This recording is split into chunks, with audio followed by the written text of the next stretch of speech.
El temblor de tierra, aparición de los muertos en Jerusalén.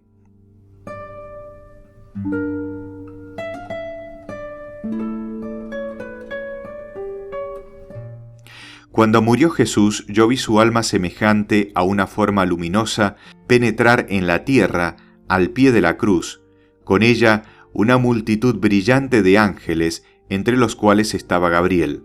Estos ángeles echaban al gran abismo a una multitud de malos espíritus, y oí que Jesús ordenó a muchas almas del limbo que volvieran a entrar en sus cuerpos mortales para atemorizar a los impenitentes y dieran testimonio de su divinidad.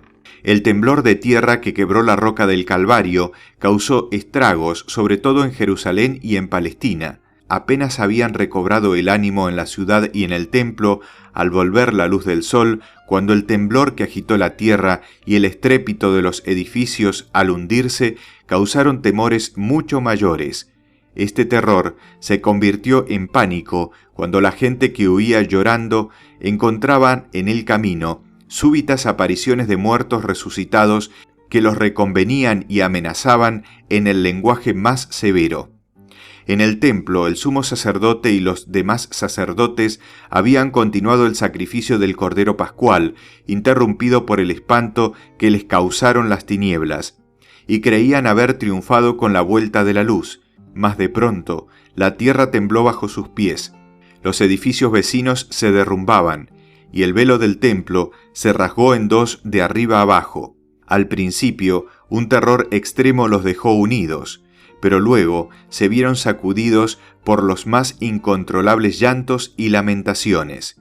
Sin embargo, las ceremonias estaban tan reguladas en el interior del templo, era todo tan pautado, las filas de sacerdotes, el sonido de los cánticos y de las trompetas, los movimientos de los fieles, que de momento no se consiguió controlar el desorden y la turbación. Los sacrificios continuaron tranquilamente en algunas partes, mientras los sacerdotes los tranquilizaban. Pero la aparición de los muertos que se presentaban en el templo lo echó todo abajo.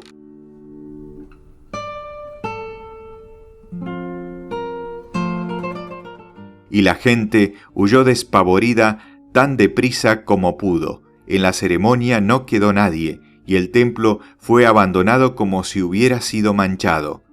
Sin embargo, esto sucedió progresivamente, y mientras que una parte de los que estaban presentes corrían escaleras abajo del templo, otros iban siendo contenidos por los sacerdotes o no eran todavía presa del pánico que los enloquecía. Se puede tener una idea de lo que pasaba representándose un hormiguero, en el cual han echado una piedra.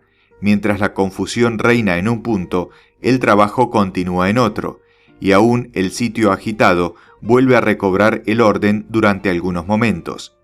El sumo sacerdote Caifás y los suyos conservaron su presencia de ánimo, gracias al diabólico endurecimiento de su corazón y la tranquilidad aparente que tenían, impidieron que la confusión fuese general y lograron que el pueblo no tomara esos terribles acontecimientos como un testimonio de la inocencia de Jesús. La guarnición romana de la Torre Antonia hizo también grandes esfuerzos para mantener el orden, de suerte que la fiesta se interrumpió sin que estallase un tumulto popular.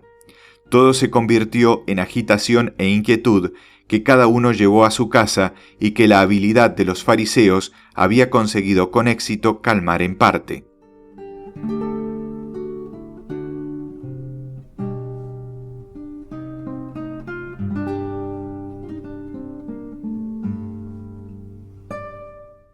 He aquí los hechos de lo que me acuerdo. Las grandes columnas situadas a la entrada del Sancta Sanctorum del templo y entre las cuales estaba colgada una magnificente cortina, se apartaron la una de la otra y el techo que sostenían se hundió, rasgando la cortina con fuerte sonido de arriba abajo, y el Sancta Sanctorum quedó así expuesto a los ojos de todos. Cerca de la celda donde solía rezar el viejo Simeón, cayó una gruesa piedra que hundió la bóveda. En el Sancta Sanctorum se vio aparecer al sumo sacerdote Zacarías, muerto entre el templo y el altar, pronunció palabras amenazadoras y habló de la muerte del otro Zacarías, padre de Juan el Bautista y de otros profetas.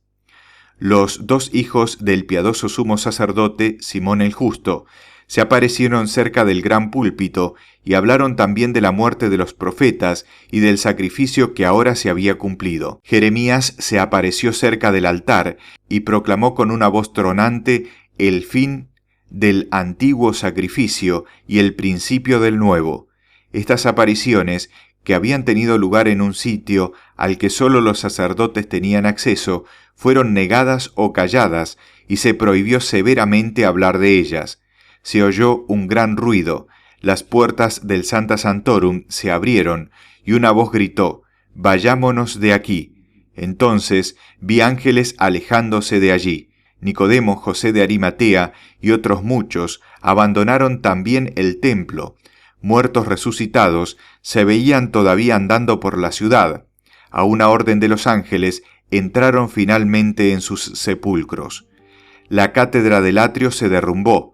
De 32 fariseos que hacía poco habían vuelto del Calvario, muchos se habían convertido al pie de la cruz.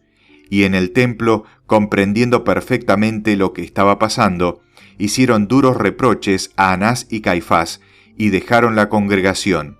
Anás había sido uno de los más acérrimos enemigos de Jesús y había incitado al proceso contra él.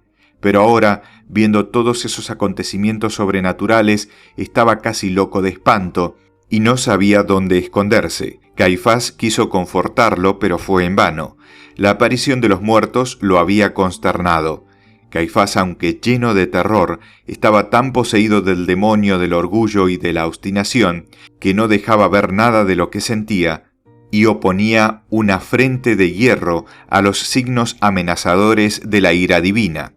Dijo que los causantes de todo habían sido los partidarios del Galileo, que se habían presentado en el templo manchados, y que todo eran sortilegios. La misma confusión que en el templo reinaba en muchos sitios de Jerusalén.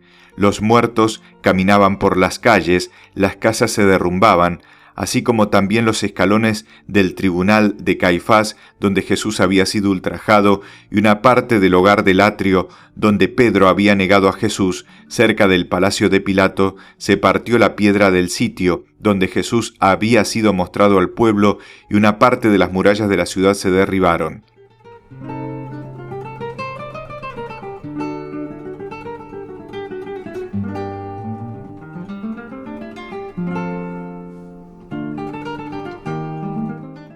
El supersticioso Pilatos estaba paralizado y mudo de terror.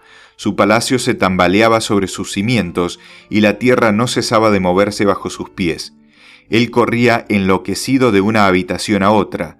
Creyó ver en los muertos que se le aparecían a los dioses del Galileo y se refugió en el rincón más oculto de la casa para pedir socorro a sus ídolos. También Herodes estaba aterrorizado, pero él se había encerrado y no quería ver a nadie. Un centenar de muertos de todas las épocas aparecieron en Jerusalén y en sus alrededores. Los muertos cuyas almas fueron enviadas por Jesús desde el limbo se levantaron, destaparon sus rostros y anduvieron errantes por las calles sin tocar el suelo con los pies. Dieron testimonio de Jesús con palabras severas contra los que habían tomado parte en su muerte, en los lugares donde la sentencia de Jesús se había proclamado antes de ponerse en marcha la procesión para el Calvario.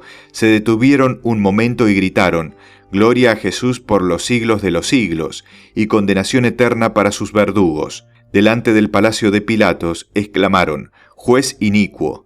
Todo el mundo temblaba y huía. El terror era inmenso en toda la ciudad, y cada cual se escondía donde podía. A las 4 en punto, los muertos volvieron a sus tumbas. Los sacrificios en el templo habían sido así interrumpidos. La confusión reinaba por todas partes, y pocas personas comieron esa noche el Cordero Pascual.